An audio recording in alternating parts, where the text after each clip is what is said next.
It's been more than a year since Apple released the iPhone 13 mini, and even though it didn't do that good with sales, they are still offering it in their website.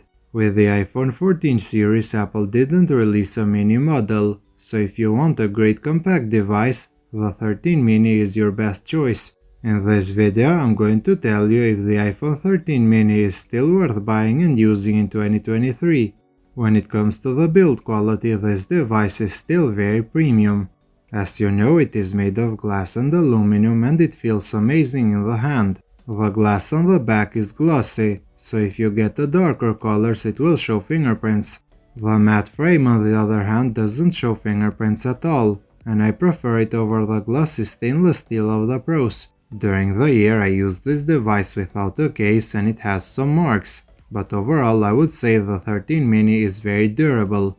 It is also IP68 water and dust resistant down to 6 meters. When it comes to the display, the 13 mini is still very modern. On top it has the notch, but it is smaller compared to the one found on the 12 mini. This display gets very bright and sharpness is more than enough.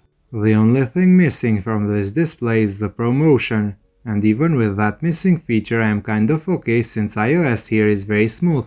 Sure, when I compare it with a 120Hz iPhone it isn't as smooth, but when comparing it with a 60Hz Android device it is much smoother. So overall I don't really find it that annoying the missing high refresh rate. My 13 mini, just like every other iPhone, runs iOS perfectly. Like I said earlier, the UI is very fluid and I never experienced any lag. I am so far loving the new features of iOS 16, and if you buy this phone now you are guaranteed to get at least 5 more years of updates. This phone is powered by the Apple A15 Bionic chip, which is still very good.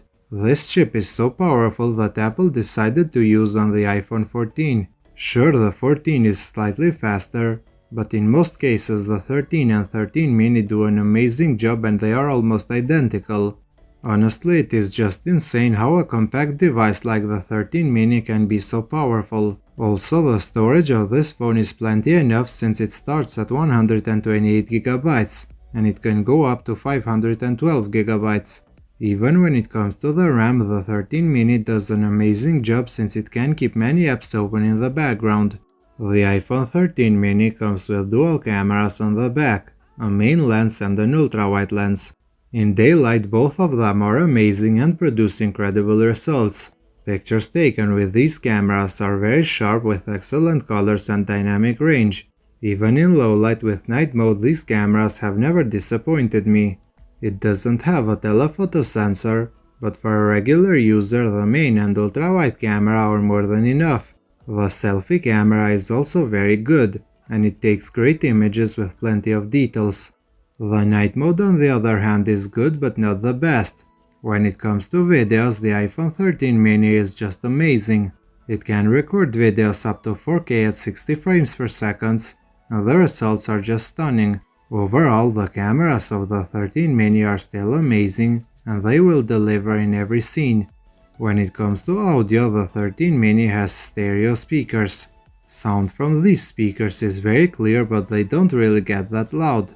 This is one of the compromises the mini has to make for its small size. Bigger iPhones have much louder speakers, but to me this isn't a big deal.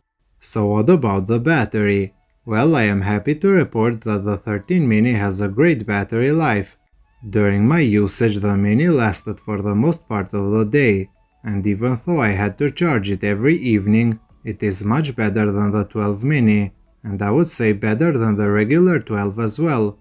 As you can see, my battery health is at 99% because this wasn't my main device, so I think it is still good for many years. Wireless charging and MagSafe are present here, and with the mini I use the wallet almost all the time. When it comes to security, I think by now everyone knows that Face ID is amazing and it works 100%. It is however very fragile and it can be broken if you drop it, even if the phone survives without a scratch. So what are my final thoughts? Is the iPhone 13 mini still worth buying and using in 2023? The answer is yes, 100%. Its price has fallen at $600, and honestly it is the best iPhone you can buy at this price and size. If you like bigger iPhones, then the 13 mini isn't for you. But if you like compact phones, then your best option is this device. I do also have the 12 mini, but honestly the 13 mini is much better since it improves on that device by offering better cameras, a more powerful chip and much better battery life. If you are an owner of this device, let me know your experience in the comment section below. Thank you for watching, and if you did enjoy this video, a thumbs up would be appreciated. For more content like this, please consider subscribing to my channel.